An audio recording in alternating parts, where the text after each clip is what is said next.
Hello everyone, good evening. मैं शरद यादव आप सभी का स्वागत करता हूं आपके अपने यूट्यूब चैनल ग्लैंस एकेडमी पर। दोस्तों, आज की क्लास जो कि बहुत ही इम्पॉर्टेंट रहेगी आप सभी के लिए, घटना चक्र लेटेस्ट एडिशन 2023 को लेकर, जो कि मोस्ट अवेटेड वीडियो थी दोस्तों आप लोगों के लिए, जिसको मैंने लास्ट 1 वीक से कहा था कि जल्दी ही मैं समय निकाल कर इस पर डीप एनालिसिस कर कर एक क्लास लेकर आऊँगा कि जिससे आप लोग घटना चक्र को शॉर्ट नोट्स कैसे बनाते हैं, यानी कि घटना चक्र के शॉर्ट नोट्स कैसे बनाएं, मैंने कैसे बनाए थे, उस पैटर्न को आप सीख सकते हैं। साथ ही साथ जो 400, 500, 600 पेजों की जो घटना चक्र है उसको ओनली 30 टू 40 पेज में कैसे आप कवर कर सकते हैं। 40 पेज में मैक्सिमम से मैक्सिमम आप इसे कवर कर सकते हैं, और ताकि आपका क्विक रिवीजन करने में आसानी रहे। और ये जो शॉर्ट नोट्स होंगे घटना चक्र 2023 के, ये आपके आर ओ 2023 के लिए इंपॉर्टेंट होंगे। साथ ही साथ आपके UP PCS 2024, BPSC, MP PCS और राजस्थान पीसीएस, इन सभी एग्जाम्स के लिए बहुत ही महत्वपूर्ण रहेगी ये सीरीज़। तो आज की क्लास में आप यह भी देख पाएंगे कि कैसे हम लोग 600 पेज की जो घटना चक्र होती हैं उसको कन्वर्ट कर पाएंगे 40 पेज में लगभग, और जो आपके प्रीलिम्स एग्जाम, मेंस एग्जाम, इन सभी के लिए, खासकर आरओ और साथ ही साथ यूपी पीसीएस के एग्जाम्स के लिए बेहद ही हेल्पफुल होंगी। तो चलिए शुरू करते हैं, और मैं आपको थोड़ा थोड़ा डेमो दूंगा सभी सब्जेक्ट्स के, लगभग एक एक दो दो चैप्टर को बताऊंगा कि कैसे आपको बनाने चाहिए। और अगर आप लोगों ने अभी तक इसकी पीडीएफ न ले पाए हो तो डिस्क्रिप्शन बॉक्स में एक व्हाट्सअप नंबर दिया होगा जहां पर आप मैसेज कर सकते हैं और वहां से आप पीडीएफ को एक्सेस कर सकते हैं, ताकि मेरी क्लास के साथ साथ आप लोग उस क्लास को भी रिवीजन करें और पीडीएफ के माध्यम से अपने शॉर्ट नोट्स आप तैयार कर लें, ताकि आपको आरओ या यूपी पीसीएस के एग्जाम्स के समय प्रॉब्लम ना हो। तो देखिए, सबसे पहले हम लोग स्टडी करेंगे इसमें ज्योग्राफी, क्योंकि ऑलरेडी चैनल पर ज्योग्राफी की क्लास चलाई जा रही है। तो पहले हम बात करेंगे ज्योग्राफी के लिए कि इसके नोट्स कैसे बनाए थे। तो आइए पहले हम चैप्टर पे चलते हैं। इसको आप इसमें देख पा रहे होंगे कि हम लोगों ने चैप्टर की जो शुरुआत की है, जिसमें सामान्य क्षेत्रफल, सामान्य परिचय के अंतर्गत क्षेत्रफल, अक्षांशीय विस्तार, भारत एवं कर्क रेखा, मानक समय बिंदु, दूरस्थ बिंदु, सीमावर्ती देश।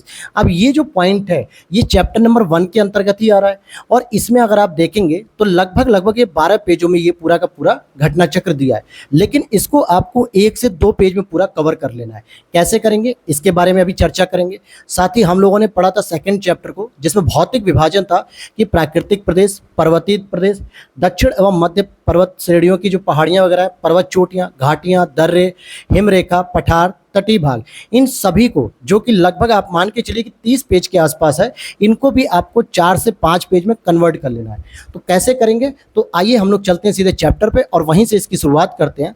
तो आप ये देख सकते हैं कि ये रहा हमारा पहला चैप्टर। अब यहाँ पर आप देखेंगे मेरे प्यारे दोस्तों कि ये आपके सामने पहला चैप्टर दिया हुआ है, भारत का भूगोल। और आपने क्या किया, क्लास के माध्यम से स्टडी करना शुरू किया या पीडीएफ से शुरू किया। और पहले चैप्टर के अंतर्गत है आपका सामान्य परिचय, यानी कि क्षेत्रफल। अब मान लीजिए यहाँ पे ये जो आपको ब्लैक एरिया दिख रहा है, ये वाला एरिया, ये आपकी कॉपी का A4 साइज का एक पेज है। इस तरीके से आप इसे इमेजिन करिए कि ये आपके एक A4 साइज का पेज है। अब इसमें आपको कैसे कन्वर्ट करना है, ये चीज़ों को समझना है। अब यहाँ पर सबसे पहले आपको क्या करना है कि सामान्य परिचय के अंतर्गत मान लीजिए क्षेत्रफल का आपने चैप्टर पढ़ा और क्षेत्रफल के बारे में ये सारे शॉर्ट नोट्स वगैरह आपने पढ़ लिए, लेकिन इसको नोट नहीं करना है, क्योंकि अगर आप इसको नोट्स करने लगे तो कहीं ना कहीं आपने फिर घटना चक्र की एक जीरोक्स कॉपी तैयार कर ली, जो कि आपको नहीं करना है। बनाने क्या है आपको, पीवाईक्यू के सहारे से, जो इसमें एमसीक्यू सीरीज दी जाती है, जैसे ये यूपी पीसीएस 2022 का प्रश्न पूछा गया है, इसके सहारे से आपको क्या करना है, अपने नोट्स को तैयार करने, सारे क्वेश्चन को आपको पढ़ते चलना है और उस क्वेश्चन में ये देखना है कौन सा क्वेश्चन आपको आ रहा है, कौन सा नहीं। जैसे मान लीजिए मैं इसको जूम करता हूँ, यूपी पीसीएस 2022 का पहला प्रश्न है। अब आपने यहाँ प्रश्न पढ़ना शुरू किया कि भारत विश्व का छठा सबसे बड़ा देश है, तो आपको पता है कि सर नहीं, छठा नहीं है, 7th देश है।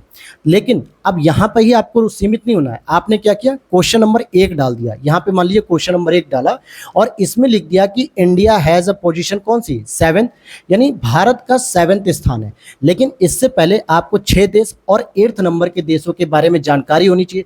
तो आपको 1, 2, 3, 4, 5, 6 और 7th पे आपका इंडिया है ही है, और इसके बाद आपको 8th नंबर पे जो अर्जेंटीना है उसकी भी जानकारी होनी चाहिए।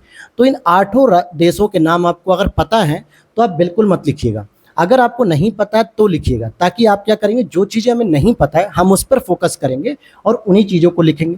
नेक्स्ट है, संसार का लगभग 2.4% क्षेत्रफल भारत के अंतर्गत आता है। बिल्कुल सही बात है, और ये अगर आपको पता है तो आप इसे मत लिखिएगा। लेकिन फिर तीसरा पॉइंट दे रहा है, कर्क रेखा देश के बीच से गुजरती है जो अक्षांशीय विस्तार को 2 बराबर भागों में बांटती है। अब यहाँ पर आप कहेंगे सर कर्क रेखा 2 बराबर भागों में बांटती है, हमें पता है, लेकिन आपको ये जानकारी इसी प्रश्न से निकालनी होगी कि कर्क रेखा किन राज्यों से होकर जाती है। 8 राज्यों से जाती है, जिसकी बात करेंगे तो शुरुआत आपको करनी है गुजरात से, फिर उसके बाद क्रम से लिखिएगा राजस्थान, फिर आप देखेंगे एमपी, फिर छत्तीसगढ़, फिर उसके बाद आपको देखना झारखंड, फिर वेस्ट बंगाल, फिर आपका आएगा त्रिपुरा, और फिर लास्ट में आएगा मिजोरम। तो ये क्वेश्चन नंबर 1 के अंतर्गत ही अलग अलग पॉइंट्स आपको लिखते चलना है। फिर पूछ रहा भारत पूरी तरह से उष्ण कटिबंधीय जोन में है, तो हम कहेंगे नहीं, क्योंकि उष्ण कटिबंधीय जोन के साथ साथ वो उपोष्ण कटिबंधीय जोन में भी आता है। तो पहले क्वेश्चन से आपने क्या देखा, इतनी सारी चीजों को कवर कर लिया। अब क्या होगा, हो सकता है यूपी पीसीएस प्रीलिम्स का जब 2024 का आप एग्जाम दे रहे हो और उसमें फिर से ये क्वेश्चन रिपीट कर दे, या यह पूछ ले कि कर्क रेखा कितने राज्यों से होकर जा रही है। तो आपको पता होना चाहिए कि आपने जो क्वेश्चन नंबर 1 पॉइंट में सारी चीजें लिखी थी, यहीं पे कर्क रेखा के बारे में भी मेंशन किया था 8 राज्यों को। तो अलग से आपको इसे क्या करना है, मेंशन नहीं करना है, यहीं पर लिख लेना है। तो आपका क्वेश्चन नंबर 1 क्लियर हो गया। आगे चलते हैं, जैसे मान लीजिए अब इसकी व्याख्या पढ़िए। अब व्याख्या में आपने देखा कि भारत का अक्षांशीय विस्तार 6 डिग्री 45 मिनट से 37 डिग्री 6 मिनट उत्तरी अक्षांश है। अगर आपको ये नहीं पता है तो आप इसे नोट कर लीजिए यहाँ पे कि 6 डिग्री 45 मिनट से लेकर 37 डिग्री 6 मिनट। आपको पता है कि मुख्य भूमि के अंतर्गत भी कुछ डिफरेंसेस आते हैं, तो हम लोग उसे क्या पढ़ते हैं 8 डिग्री 45 मिनट, क्योंकि जब कन्याकुमारी की बात होती है तो 8 डिग्री से शुरू होता है, जबकि ग्रेट निकोबार की बात होती है तो वो 6 डिग्री से शुरू होता है। तो इस तरीके से आपको चीज़ों को अपने पास लिखना है ताकि आपके नोट्स तैयार होते चलें। फिर आप आगे देखेंगे क्वेश्चन नंबर 2। अब यहाँ पे आप क्वेश्चन नंबर 2 के लिए नंबर 2 यहाँ पे लिख दीजिए। अब फिर से पूछ रहा है, और आप देखेंगे ये यूपी पीसीएस मेन 2006 का प्रश्न है, जो कि आगे 2022 में रिपीट किया गया। अगर आपको पता रहता तो शायद आपका ये क्वेश्चन नहीं गलत होता 2022 का। भारत विश्व का 5वां बड़ा देश है, आप कहेंगे नहीं सर 7वां है। तो क्या हमें फिर से ये चीज़ें लिखनी है? बिल्कुल नहीं लिखनी है, क्योंकि हमने इसके बारे में पहले ही क्वेश्चन में लिख लिया है, तो इसे छोड़ दीजिए। कुल क्षेत्रफल 2.4 है, बिल्कुल सही। भारत समूचा उष्ण कटिबंध में है, हमने कहा नहीं सर उपोष्ण में भी आता है। तो आपने पहले ही क्वेश्चन में ये सारी चीज़ों को मेंशन कर लिया, तो आपको दोबारा नहीं लिखना है। लेकिन क्वेश्चन नंबर 2 में आपको फिर बनाना क्या है, 82 डिग्री 30 मिनट पूर्वी देशांतर का उपयोग भारतीय मानक समय को निर्धारित करने के लिए किया जाता है। बिल्कुल सही बात है, ये हमें पता है। अब यहाँ पर आपको बनाना चाहिए क्वेश्चन नंबर 2 डाल के कि 82 डिग्री 30 मिनट जो पूर्वी देशांतर रेखा है सबसे पहले किन राज्यों से जाती है, नॉर्थ से साउथ, इसको आपको बनाना है। तो सबसे पहले आप यूपी लिखेंगे, फिर उसके नीचे एमपी लिखेंगे, फिर उसके नीचे छत्तीसगढ़ लिखेंगे, फिर उसके नीचे उड़ीसा, फिर उसके नीचे आंध्र प्रदेश। यहाँ से क्या हुआ, आपका ये भी प्रश्न तैयार हो गया कि 82.5 डिग्री जो मानक समय रेखा है वो कितने राज्यों से जाती है, ये पता हो गया। यूपी में कहाँ से जाती है, मानिकपुर इलाहाबाद के आसपास से जाती है, ये पता हो गया। तो इस तरीके से क्वेश्चन नंबर 2 आपका तैयार हुआ। और आपने जब इसकी व्याख्या पढ़ी तो यहाँ पे आपने देख लिया कि हाँ ये 6 डिग्री 37 मिनट वाला तो मैंने लिख रखा है, तो इसको दोबारा नहीं नोट करना है। 82.5 डिग्री भारतीय मानक समय रेखा है, लेकिन कितने राज्यों से जाती है इसके बारे में जानकारी नहीं लिखी थी, नोट कर ली गई। अब इसी तरीके से आपने क्वेश्चन नंबर 3 पढ़ा, ये देखा कि क्षेत्रफल की दृष्टि से भारत का विश्व के देशों में कौन सा स्थान है, आपको पता है 7वां। तो यहाँ से कोई चीज़ नोट करने की जरूरत ही नहीं है, क्योंकि आपने इसकी जानकारी क्वेश्चन नंबर 1 और क्वेश्चन नंबर 2 में कर ली है। तो जो चीज़ें ऑलरेडी नोट हो गई हैं उसे हमें दोबारा रिपीट नहीं करना है। अब ऐसी और भी कुछ टॉपिक्स दिखाता हूँ आपको मैं। अब जैसे आप देखेंगे कि इसी में एक और चैप्टर आगे बढ़ने पर मिलेगा, भारत और कर्क रेखा। तो आपने इस पूरे नोट्स को पढ़ा, और पूरे नोट्स को पढ़ने के बाद आपने ये लोकेशन देख ली कि कहाँ कहाँ से होके जाती है कर्क रेखा, और साथ ही साथ आपने ये सारी चीज़ों को पढ़ लिया। अब फिर से आप इसके MCQ सीरीज़ पर आते हैं। तो आपको क्या करना है, पढ़ा आपने कि कर्क रेखा किस राज्य से होकर गुजरती है। तो आपने देखा कि भाई बिहार यानी तत्कालीन झारखंड जो है कि वर्तमान का झारखंड हो गया, इससे होकर जाती है कर्क रेखा। तो आपको अब इस चैप्टर में नोट नहीं करना है, क्योंकि आपने अभी पहले क्वेश्चन में ही मैंने बताया आपको कि जब आपने कर्क रेखा के ऑप्शन को देखा तो वहीं पे आपको 8 राज्यों को आपने मेंशन कर लिया था, तो ये दोबारा नहीं लिखनी है। इससे क्या होगा, आप देखोगे कि किताबों के पेजेस तो कम होते जाएंगे, लेकिन आपके नोट्स के पेज बहुत कम बने रहेंगे। आप 2 से 3 पेज में ही एक पहले चैप्टर को मैंने जो बताया भारत का सामान्य परिचय कंप्लीट कर लेंगे। इसी तरीके से आप और क्वेश्चन देख सकते हैं। एक भारत का एक राज्य जिससे होकर कर्क रेखा जाती है, आप कहेंगे सर झारखंड से जाती है, और ये ऑप्शन मैंने ऑलरेडी यहाँ पर लिख लिया था क्वेश्चन नंबर 1 में, तो ये मुझे नहीं लिखना है। इसी तरीके से अब देखिए आरओ के री एग्जाम 2016 में पूछा गया कि कर्क रेखा कहाँ से नहीं गुजरती है। तो सिंपल है, हम सारे राज्य तो नहीं लिखेंगे, केवल 8 राज्यों के सिवाय बाकी कहीं से नहीं गुजरती है। तो आप मणिपुर कर दीजिए। और मणिपुर क्यों कर रहे हैं? क्योंकि आपने कर्क रेखा में त्रिपुरा, छत्तीसगढ़, मिजोरम इन सब की डिटेल लिख रखी थी, इसीलिए आपको अलग से नहीं लिखना है। तो आप देखेंगे कि जो पहला चैप्टर है सामान्य परिचय, वो 1 से 2 पेज में आपका तैयार हो जाएगा। अब चलिए पर्वतीय वाले में देख लेते हैं। अब जैसे आप यहाँ पर देखेंगे कि एक चैप्टर आपके सामने आया, भारत के प्राकृतिक, और इसमें भी आपको क्या करना है, इस पूरे चैप्टर को हमने क्या कहा कि अगर ये 30 पेज में जा रहा है तो आपको 4 से 5 पेज में अपने नोट्स बना लेने हैं। जिससे क्या होगा कि आप देखोगे कि शुरू के 55 पेज यानी कि 50 पेज के नोट्स आपके केवल और केवल 5 से 6 पेज में तैयार हो गए, दोनों चैप्टर। तो हुआ ना 10 गुना कम। भाई 50 का 10 गुना कम करोगे तो 5 से 6 पेज, और आपके नोट्स रिवीजन भी हो जाएंगे। अच्छा ये भी ध्यान रखना है, A4 साइज में बहुत बड़ा बड़ा नहीं लिखना आपको। अगर आपको लगता है कि आप बड़ा बड़ा लिख रहे हैं तो उसके भी 2 हिस्से कर लीजिए A4 साइज पेपर के। यहाँ से शुरू करिए, ऐसे ऐसे लिखते जाइए, फिर उसके बाद यहाँ पर लिखिए इस तरीके से। और बीच में एक चैप्टर से दूसरे चैप्टर के बीच में थोड़ा एक स्पेस रखिएगा, ताकि आपको भी देखने में अच्छा लगे और बोरियत ना हो कि एक ही में सब घिचपिच ना हो जाए। तो ये सारे नोट्स आप पढ़ने के बाद अब यहाँ पर आप देखेंगे कि आपने क्वेश्चन शुरू किया। जैसे मान लीजिए क्वेश्चन शुरू किया और आपने देखा कि भारत कितने प्राकृतिक प्रदेशों में विभाजित है, इस प्रश्न को आपने सॉल्व किया, उत्तर आया 4। तो आपने जब नोट्स पढ़ा तो इसके अंतर्गत आप देखोगे व्याख्या में कि उत्तर का पर्वतीय क्षेत्र, विशाल मैदान, प्रायद्वीपीय पठार और तट और द्वीप। तो आपको इस चीज को क्या करना है, नोट कर लेना है। क्वेश्चन नंबर 3 इस चैप्टर के अंतर्गत ही, तो इसमें जो डिवीजन है वो आप लिखिए, पहला, दूसरा, तीसरा और चौथा, इस तरीके से आप लिखिए। और फिर आप देखेंगे कि यहाँ पे आपको एक ही जगह पे चारों जानकारी मिल गई। अब जैसे मैं आपको अपने एक छोटे से नोट्स का डेमो दिखाता हूँ, आप जरा उसे नोटिस करिएगा।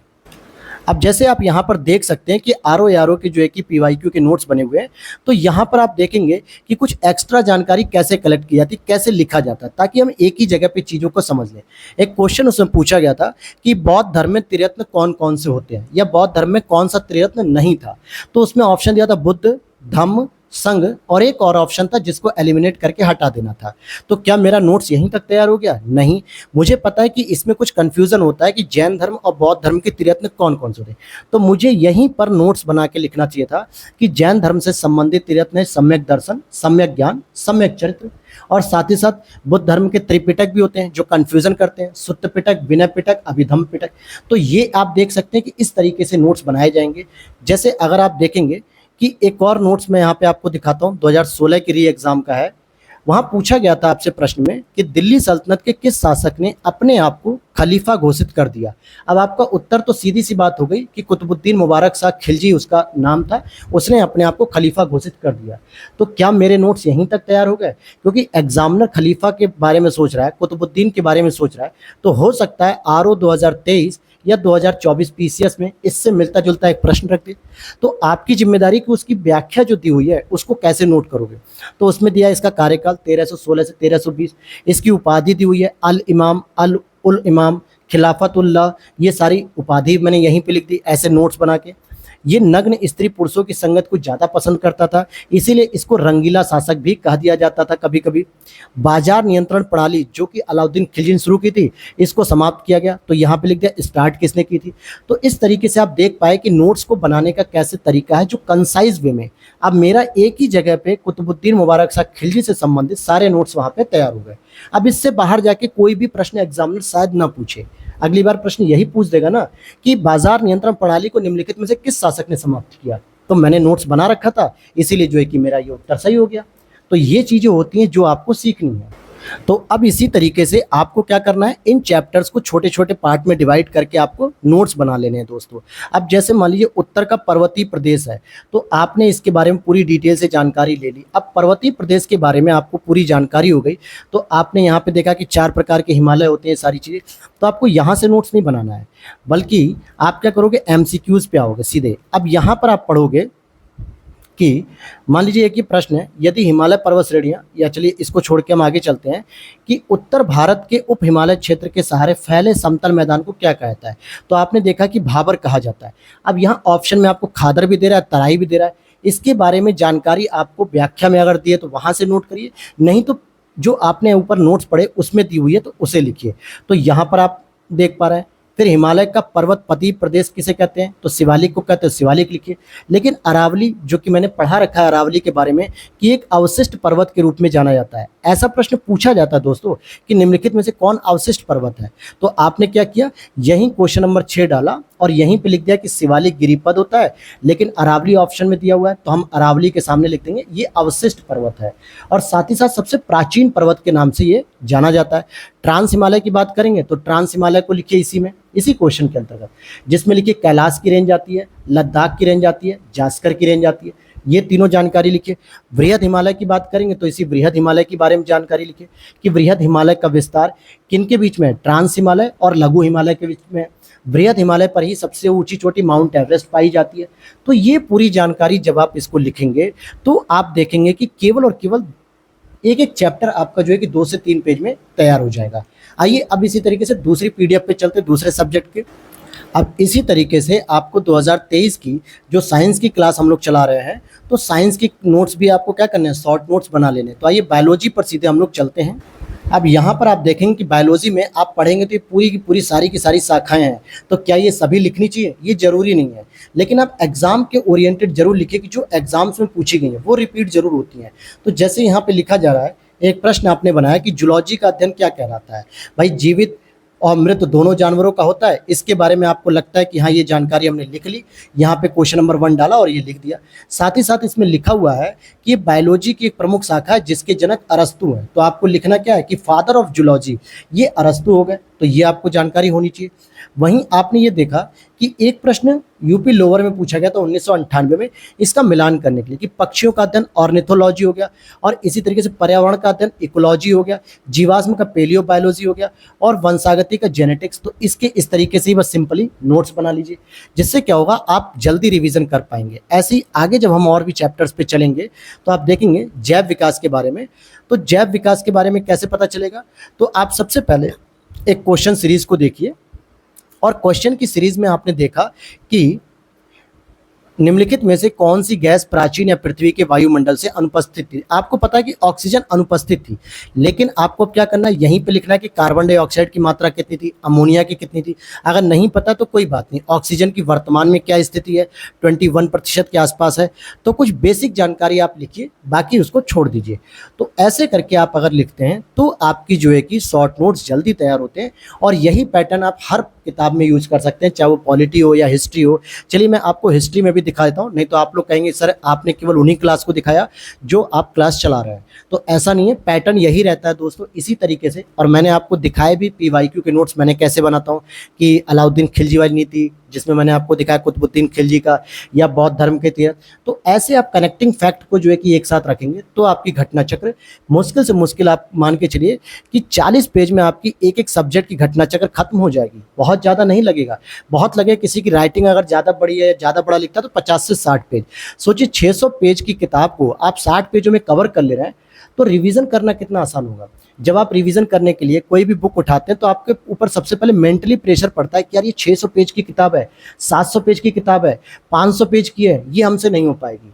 लेकिन अगर दोस्तों उसी की जगह आप ये कहें कि यार बस 50 से 60 पेज का ही तो नोट्स है, इसको रिवीजन कर लेंगे, 50 से 60 पेज कोई ज़्यादा नहीं है, तो मेंटली जो प्रेशर सबसे पहले पड़ता है कि यार 50-60 पेज कोई ज़्यादा बड़ी चीज़ नहीं, 2 दिन में निपटा देंगे। लेकिन 600-700 पेज की किताब पहले ही आपको डिमोरलाइज कर देगी कि अब ये आपसे नहीं हो पाएगा। तो इसीलिए ये भी बहुत ज़रूरी होता है। चलिए दूसरे सब्जेक्ट की भी बात करते हैं हम लोग। अब इसी तरीके से हम लोग 2023 की घटना चक्र के हम इतिहास की बात करेंगे। आप यहाँ पे देख सकते हैं भारतीय इतिहास की पुस्तक है, और इसकी अगर आप लोग PDF लेना चाहते हैं तो डिस्क्रिप्शन बॉक्स में एक मैसेज का नंबर दिया, मतलब व्हाट्सअप नंबर दिया है, जहाँ पर आप क्या करेंगे, जहाँ पर आप केवल मैसेज करिएगा, कॉल मत करिएगा, और वहाँ से आप PDF लेने के सारे प्रोसेस को देख सकते हैं, और वहाँ पे आप PDF ले सकते हैं, ताकि आप क्लास के साथ साथ इसका रिवीजन करें। तभी देखिए आपका RO UPPCS निकलेगा। नहीं तो घटना चक्र पे अगर आपकी पकड़ नहीं होगी अच्छे से, तो आप कितनी भी पुस्तकें पढ़ लीजिए, आपका कल्याण होना मुश्किल है। क्योंकि प्रीलिम्स अगर निकालना है तो मान के चलिए कि 50 से 70 टेस्ट पेपर करके जाने चाहिए, लगभग 10,000 MCQs, और 10,000 MCQs में से आपको 5,000 MCQs तो आपको केवल और केवल किस में मिल रहे हैं, घटना चक्र में मिल रहे हैं। जो आप एक एक सब्जेक्ट के 45 से 50 पेज में बना लोगे तो 5 पेज के कितने, 250 पेज, और 250 पेज में आप 5 सब्जेक्ट कवर कर ले रहे हो घटना चक्र। तो इससे बेहतर मेथड और कहाँ होगा। अब जैसे यहाँ पे देखिए, ये पहला चैप्टर है जो एंशियंट हिस्ट्री का है, जिसमें पहले पूछ रहा है, पहला प्रश्न है रॉबर्ट ब्रूसफुट के बारे में, और ये लोअर पीसेस 2015 में है। तो ये क्या थे भाई, भूगर्भ वैज्ञानिक थे या पुरातत्वविद, इनको लिखा और यहाँ से इनके बारे में जो जानकारी मिलती है आपको, जैसे जूलॉजिकल सर्वे ऑफ इंडिया संबंधित थे, तो ये लिख दीजिए। आगे अगर हम देखें और भी कुछ एमसीक्यूज पे हम चलते हैं, जैसे मानेंगे आप कि मध्य पाषाण कालीन प्रसंग में पशुपालन के प्रमाण जहां से मिले वह स्थान कौन सा है, तो भाई आदमगढ़ है। अब ये आप आदमगढ़ ही नहीं लिखना केवल, आपको आपने ऊपर नोट्स में पढ़ा होगा, तो आदमगढ़ के बारे में यही लिखिए कि किस स्टेट में आता है, यूपी में आता है, एमपी में आता है, राजस्थान में आता है, जहां भी आता है वो लिखिए। फिर ऑप्शन आप देखिए, जो बाकी ऑप्शन है वो क्यों दिए हैं एग्जामिनर ने, यानी एग्जामिनर की नज़र में ये वो ऑप्शन थे जहां से स्टूडेंट कंफ्यूज हो सकता है। तो आपको लंगनाज लिखना होगा जो यूपी में पाया जाता है, इलाहाबाद के आसपास। चौपानी मांडो लिखिए, वीर भानपुर लिखिए, यहाँ से क्या महत्वपूर्ण चीज़ें मिली ये लिखिए। वहीं अगला प्रश्न है किस स्थल से हड्डी के उपकरण प्राप्त हुए, तो फिर से यहाँ पे देखेंगे मादहा और सरायनहार से, दोनों से। तो आप आ जाइए कि दोनों ही, ये जो मादहा क्षेत्र ये कहाँ पे, प्रतापगढ़ जिले में स्थित है, तो ये एक जानकारी हो गई। उसमें आप लिखिए कि हड्डी एवं सींग के उपकरण मिले, ये सारी चीज़ें। तो इस तरीके से दोस्तों आपकी जानकारी इंपॉर्टेंटली आप नोट्स बना पाएंगे। मान लीजिए क्वेश्चन नंबर 9 को आपने यहाँ पे पॉइंट आउट किया कि खाद्यान्नों की कृषि सर्वप्रथम कहाँ प्रारंभ हुई, यानी कृषि के बारे में यहाँ पे पूछा जा रहा है। तो आप क्या करेंगे, नवपाषाण काल आपने लिख दिया कि सर्वप्रथम नवपाषाण काल में हुआ जब मनुष्य कृषि कर्म से परिचित हुआ। तो भाई नवपाषाण काल में किस जगह पे सबसे पहले इसके प्रमाण मिले, ये सारी चीजें आपको यहाँ पे साथ के साथ मेंशन करते हुए चलनी पड़ेगी, तभी आपका ये नोट्स बेहतर बनेगा और तभी आप इफेक्टिव तरीके से कर पाएंगे। देखिए केवल क्लास देख लेने से या केवल किताब पढ़ लेने से या केवल पीडीएफ पढ़ लेने से अगर सिलेक्शन होता, तो आपसे भी बहुत अधिक एजेड लोग बैठे हुए हैं, बहुत एक्सपीरियंस वाले लोग बैठे हुए हैं जो 6-6, 7-7 साल से तैयारी कर रहे हैं, लेकिन नहीं निकल रहा है। क्योंकि एक सबसे बड़ा ड्रॉबैक होता है कि तैयारी के दौरान आपको नोट्स बनाने बहुत इंपॉर्टेंट होते हैं, जो क्विक रिवीजन कराते हैं आपके लास्ट मोमेंट पे। आपके एग्जाम से 1 महीना पहले आपको कुछ नहीं देखना है, केवल अपने नोट्स को पढ़ना है, बार बार पढ़ना है, और आपका सिलेक्शन जरूर हो जाएगा। 10,000 एमसीक्यूज कहीं और से नहीं मिलेंगे। टेस्ट पेपर तो हम लोग कराएंगे ही कराएंगे टेस्ट सीरीज के रूप में, लेकिन साथ में आपको इसके नोट्स भी बना के चलने होंगे। और यही पैटर्न आपको दोस्तों पॉलिटी में भी यूज करना पड़ेगा, साथ ही साथ साइंस में या ज्योग्राफी में मैंने बता दिया, एनवायरनमेंट में बता दिया, सभी में लगभग यही पैटर्न आपको फॉलो करेंगे। और आप लोग टेलीग्राम चैनल से जुड़ जाइए, लिंक डिस्क्रिप्शन बॉक्स में दिया हुआ है, और वहाँ पर आप देख पाएंगे। डिस्कशन ग्रुप में भी आप अपने नोट्स को भेज सकते हैं ताकि मैं चेक करके आपको रिप्लाई कर सकूं कि आप सही पैटर्न में बना रहे हैं कि नहीं। तो वहाँ से आप अपनी क्वेरी भी जान सकते हैं, सारी चीज़ें आप वहाँ से कनेक्ट हो सकते हैं। तो मिलते हैं एक और इसी तरीके की नेक्स्ट वीडियो, जो रहेगी आपके यूपीपीसीएस और आरओ के लिए इंपॉर्टेंट जो टॉपिक होते हैं ना सब्जेक्ट वाइज, उनके लिए मैं एनालिसिस करके पीवाईक्यू को पहले समझ के कौन से क्वेश्चन पे एग्जामिनर का ज़्यादा फोकस है और आने वाले क्वेश्चन की संभावनाएं किस चैप्टर से होंगी, इस पर एक वीडियो मैं जल्दी लेके आऊँगा। हो सकता है 2 से 3 दिन या 4 दिन लगेगा, लेकिन वो सॉलिड वीडियो होगी, जो टॉपिक आपके छोड़ने नहीं है। तो उस पर हम बात करेंगे नेक्स्ट वीडियो में। तो मिलते हैं नेक्स्ट वीडियो में। Thanks for watching.